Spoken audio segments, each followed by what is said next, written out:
We are back now. We are back to our Greek lesson. So, in the previous video, we have looked at the imperfect indicative active form using our regular verb luo, and we have noted that there are several characteristics of the imperfect tense that is shared with some of the verb forms that we have already been familiar with. For example, the imperfect doesn't have a sign of tense like the present tense, but it has an augment, the epsilon, like the first aorist. And we also said that it has a different ending, and the endings we have already mentioned. But here, it's a good news for you.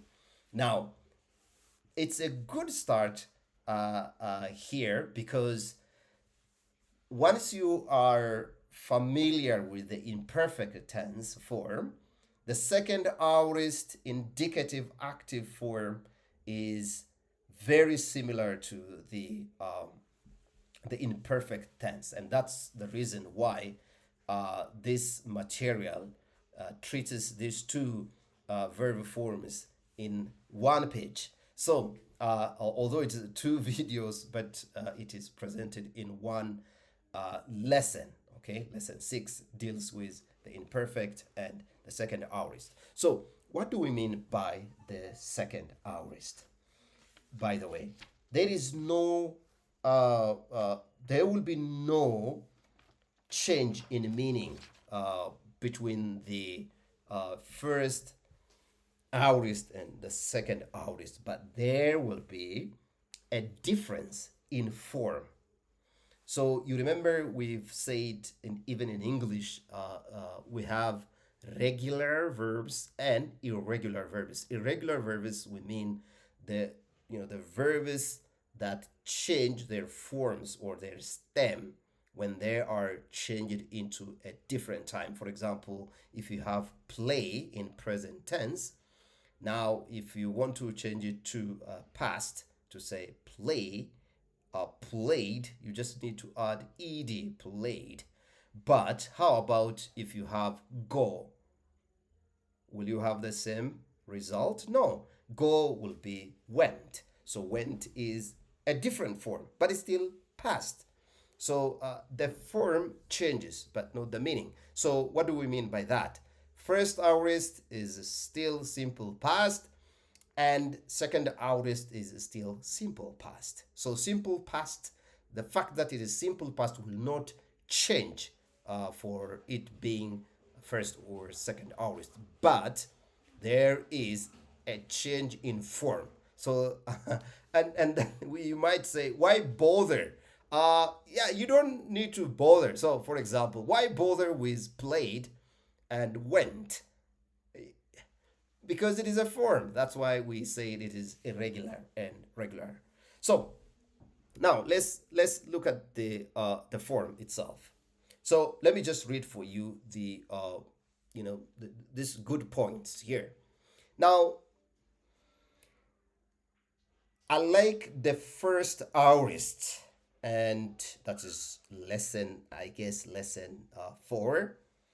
I like the first aorist. Second aorist does not have sign of tense. Okay? It doesn't have sigma as it is sign of tense. It is now, this is actually the point now for you to think why it is referred to as irregular verb or second aorist. Like you remember the second perfect also lacks the kappa as a sign of tense, and our only hope to identify it, whether it is a first or second perfect, is the ending, not really the sign of tense and the reduplication. So, the same rule applies here. So it is an aorist, but it doesn't have sigma as its sign of tense, which would be the case for the first aorist. Now, good news. It shares the same ending as the imperfect tense. In our previous video lesson, we have already looked at the endings of the imperfect tense: on, omen, eis, ete, ein, on for the singular and plural forms. So this is an advantage for you. So what you need to do is to, memorize the imperfect form endings, and the second aorist ending form is similar with it. So you can, rely on your knowledge of the imperfect tense. Now, what is the main indication that it is a second aorist? Here, the third point lays it out. It may not keep the present tense stem, so it will change the stem, and this is the easiest and the essential differentiating sign for you from the imperfect and from the first aorist as well. So now, uh, the imperfect and the second aorist have an augment. Both have an augment, and therefore the stem is key in differentiating them. So it is easy to differentiate it from first aorist because first aorist has an augment and a sign of tense, but it is a little bit hard to differentiate it from the imperfect because the imperfect also has an augment. And again, we have already said the second aorist has similar endings with the imperfect. Then how can you differentiate it from the imperfect? The easiest way is to look at it, to look at the tense. So in the second aorist case, the tense will change. In the imperfect tense case, the present tense form or the present tense stem will not change. Now, let's do the comparison here. We will use the verb baleo because luo is not working here. So let's use baleo because look at baleo. You see the highlighted section.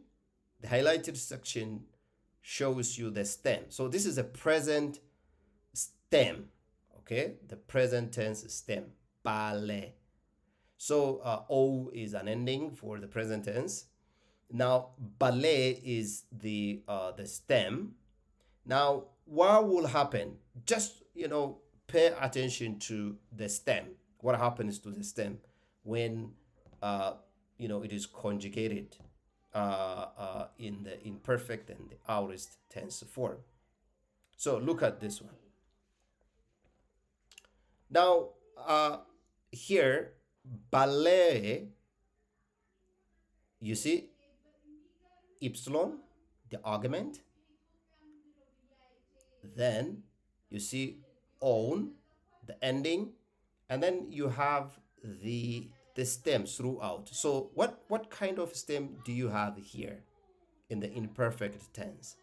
You have the present tense stem. The present tense stem will mean the vocabulary form, what will what you memorize in each of the lessons. Ballet. So ballet, ballet, ballet. So ballet, ballet, ballet. But here you will see the difference. So why am I not talking about the endings? I already told you that the endings are similar. They share similar endings. Imperfect and aorist tense share similar endings, and as we have already noted, each of them have the augment. So the big deal is in identifying or differentiating them by looking at the stem. So one retains the present tense stem. Whatever you do to it, the present tense stem remains, but in the second aorist, it is a different case. The present tense stem changes. Look at this one. You see the highlighted section? Bal, bal. Only with one lambda. So, okay, it's not about one lambda gone. Okay, it is the form completely changed. Okay, bal, balon, balomen, bales, balete, balen, balon. Here, baleon, balelon. Okay, so these are the things that you need to consider when you study the forms. Let's see if we have other informations here. Now, this is a good place to talk about the 2 points here. While the imperfect and the second aorist share the same endings and both have an augment, their stems are different. We have already seen that. With the imperfect tense keeping the stem, we meet when we are memorizing vocabulary, that is the present tense stem. In the second aorist form, the stem changes. Now, I have already talked about this one. The imperfect tense has the idea of a past continuing action or a past repeated action, but the second aorist has a simple past a simple past aspect that is just a kind of reporting. All right, so as I already told you in the previous video lecture, please go through this material. I will share this with you on our WhatsApp group. So what you need to do is just go through it slowly. This video lesson is to help you go through this material and familiarize yourself with them. So now this is what we've been looking through in these 2 video lectures, the imperfect and second aorist tenses. So go through it and keep me updated if there is any any point that is overwhelming for you or not clear or discouraging. Let me know so that I can address it. So thank you very much. So this is the video lecture on second aorist indicative active voice form. Thank you so much. See you with another video lecture. For now, bye-bye.